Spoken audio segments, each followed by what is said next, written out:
ದೇವರ ಪರಿಶುದ್ಧ ನಾಮಕ್ಕೆ ಕೋಟಿ ಸ್ತೋತ್ರವಾಗಲಿ. ಕರ್ತನು ರಕ್ಷಕನು ಆಗಿರುವಂತಹ ಯೇಸು ಕ್ರಿಸ್ತನ ನಾಮದಲ್ಲಿ ನಿಮ್ಮೆಲ್ಲರಿಗೂ ನನ್ನ ಪ್ರೀತಿ ಪೂರ್ವಕವಾದ ವಂದನೆಗಳು. ಪ್ರೀತಿಯ ದೇವಜನರೇ, ವಿಶ್ವಾಸಿಗಳೇ, ನೀವು ಪ್ರತಿಯೊಬ್ಬೊಬ್ಬರು ಕರ್ತನಾದ ಕ್ರಿಸ್ತ ಯೇಸುವಿನ ನಾಮದಲ್ಲಿ ಬಹಳ ಚೆಂದಾಗಿದ್ದೀರಾ. ನಿಶ್ಚಯವಾಗ್ಲೂ ದೇವರು ನಿಮ್ಮನ್ನ ಪ್ರತಿ ಒಂದು ದಿನ ಅದೇ ರೀತಿಯಾಗಿ ದೇವರು ತನ್ನ ಹಿತವನ್ನ ಬಯಸಿ, ನಿಮ್ಮ ಹಿತವನ್ನ ಬಯಸಿ ಹಿತವನ್ನ ಮಾಡುವಂತ ದೇವರಿಗೆ ಸ್ತೋತ್ರವಾಗಲಿ.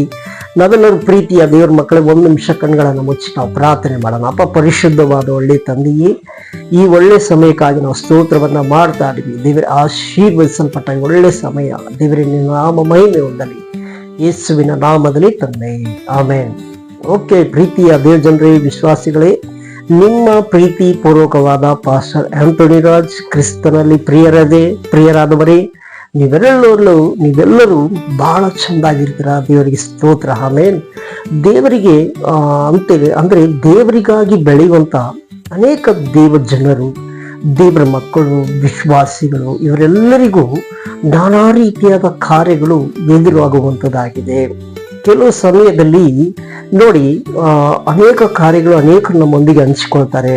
ಅನೇಕರಿಗೆ ಪಾಸ್ಟರ್, ನನಗೆ ಈ ರೀತಿಯಾದ ಸಮಸ್ಯೆಗಳು ಯಾತಕ್ಕೆ ಬರ್ತದೆ, ಈ ರೀತಿಯಾದ ಕಾರ್ಯಗಳು ಯಾತಕ್ಕೆ ಬರ್ತದೆ, ಈ ರೀತಿಯಾದ ಒತ್ತಡಗಳು ನನಗೆ ಯಾಕೆ ಬರ್ತದೆ ಎಂಬುದಾಗಿ ಅನೇಕರು ಅನೇಕ ವೇಳೆಯಲ್ಲಿ ಪ್ರಶ್ನೆ ಮಾಡುವುದುಂಟು. ಹಂಗಾಗಿ ಪ್ರಿಯರಾದವರೇ, ಕೆಲವರಿಗೆ ಹಿಂಸೆಗಳು, ಬಾಧೆಗಳು ಎಲ್ಲವೂ ಮುತ್ತಿಕೊಂಡಿದೆ ಪಾಸ್ಟರ್ ಎಂಬುದಾಗಿ ಅನೇಕರು ಈ ರೀತಿಯಾಗಿ ಹೇಳ್ತಾರೆ. ಆದರೆ ಪ್ರಿಯರಾದವರೇ, ಇದಕ್ಕೆಲ್ಲ ಯೇಸು ಸ್ವಾಮಿ ಒಂದು ಮಾತನ್ನ ಹೇಳ್ತಾರೆ. ಒಂದು 5 ಪಾಯಿಂಟ್ ಅನ್ನ ಕುರಿತು ನಾನು ನಿಮ್ಮೊಂದಿಗೆ ಈ ದಿನದಲ್ಲಿ ಮಾತಾಡ್ತೀನಿ.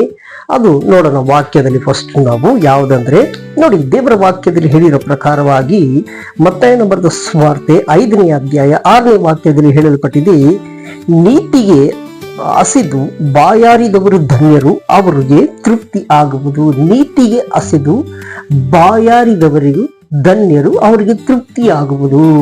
ನೋಡಿ, ಯಾಕಂದ್ರೆ ದೇವರ ಮಕ್ಕಳ ಜೀವಿತದಲ್ಲಿ ಯಾವಾಗ ನೀತಿಯಾದ ಕಾರ್ಯಗಳನ್ನ ಮಾಡಿ ಇರ್ತಾರೋ, ನೀತಿಗೆ ಹಸಿದು ಬಾಯಾರಿರ್ತಾರೋ, ಅವ್ರಿಗೆ ತೃಪ್ತಿ ಆಗ್ತದೆ. ಆದ್ರೆ ಅನೇಕರು ನೀಚ ಲಾಭಕ್ಕಾಗಿ, ನೀಚ ಕಾರ್ಯಕ್ಕಾಗಿ, ನೀಚ ವಿಷಯಗಳನ್ನ ಮಾಡ್ಕೊಂಡು ಹೋಗ್ಬೇಕು ಅಂತ ಅನೇಕರು ನೆನೆಸ್ಕೊಂಡಿರ್ತಾರೆ. ಅವ್ರಿಗೆ ತೃಪ್ತಿ ಅನ್ನೋದೇ ಇರೋದಿಲ್ಲ.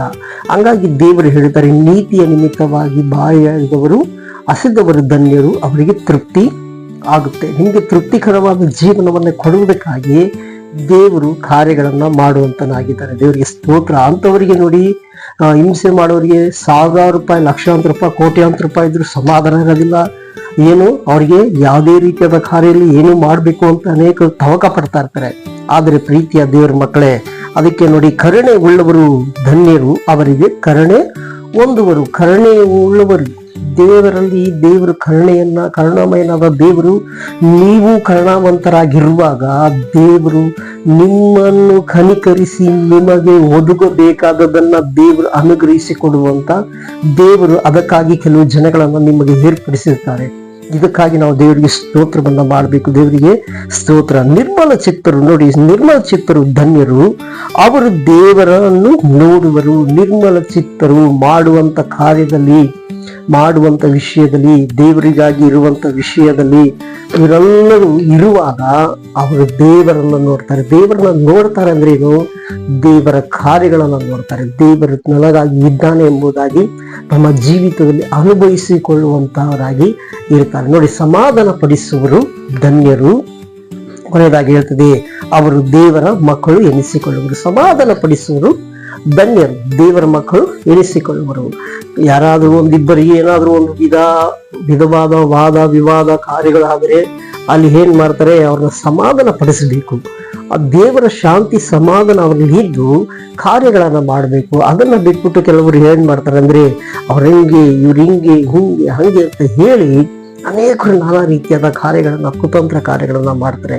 ಆದರೆ ಪ್ರಿಯರಾದವರೇ, ನೀವಾದರೂ ಸಮಾಧಾನ ಪಡಿಸುವಂತ, ನಿಮಗೆ ಸಮಾಧಾನಕರವಾದ ದೇವರು ಇದ್ದು ನಿಮ್ಮನ್ನ ಎಲ್ಲಾ ವಿಷಯದಲ್ಲೂ ಆತನ ಶಾಂತಿ ಸಮಾಧಾನದಿಂದ ನಡೆಸಿಕೊಡುವಂತ ಕರ್ತನು ನಿಮಗಿದ್ದಾನೆ. ಪ್ರಿಯರಾದವರೇ, ನಿಮ್ಮೆಲ್ಲರಿಗಾಗಿ ಸಮಯದಲ್ಲಿ ನಾನು ಪ್ರಾರ್ಥಿಸ್ತಾ ಇದ್ದೀನಿ. ಅಪ್ಪ ಪರಿಶುದ್ಧವಾದ ಒಳ್ಳೆ ತಂದೆಯೇ, ನಿಮ್ಮನ್ನು ಸ್ತುತಿಸ್ತಾ ಇದೀವಿ, ಕೊಂಡಾಡ್ತಾ ಇದೀವಿ, ಮಹಿಮೆ ಪಡಿಸ್ತಾ ಇದೀವಿ. ಸಮಾಧಾನಕರವಾದ ದೇವರು, ಸುಖ ಶಾಂತಿ ನೆಮ್ಮದಿ ಕೊಡುವಂತ ದೇವರು ಈ ಮಕ್ಕಳಿಗೆ ಸ್ವಾಮಿ ಸುಖ ಶಾಂತಿ ನೆಮ್ಮದಿ ಯೇಸುವಿನ ನಾಮದಲ್ಲಿ ಒದಗಿಸಿಕೊಟ್ಟು ಮಕ್ಕಳಿಗೆ ಬೇಕಾದ ಎಲ್ಲ ಅಗತ್ಯಗಳನ್ನ ಯೇಸುವಿನ ನಾಮದಲ್ಲಿ ಒದಗಿಸಿಕೊಡು.